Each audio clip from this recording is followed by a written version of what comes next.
Your reliable car seems a little boring. That daily $7 coffee and lunch from the cafe downstairs becomes a non-negotiable part of your routine. You tell yourself, I work hard, I deserve this. And you know what? You do. But here's the tough love. That mindset is a fast track to staying broke.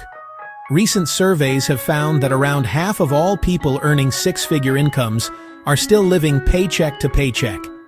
It's not because they aren't making enough money, it's because their deserve-it spending has turned into a monster that eats up every extra dollar.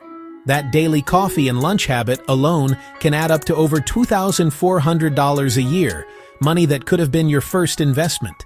The trap isn't the treat itself, it's when luxuries slowly and quietly become necessities. You end up on a financial treadmill, running faster and faster, just to maintain a lifestyle that isn't actually making you any richer. So, how do you break the cycle?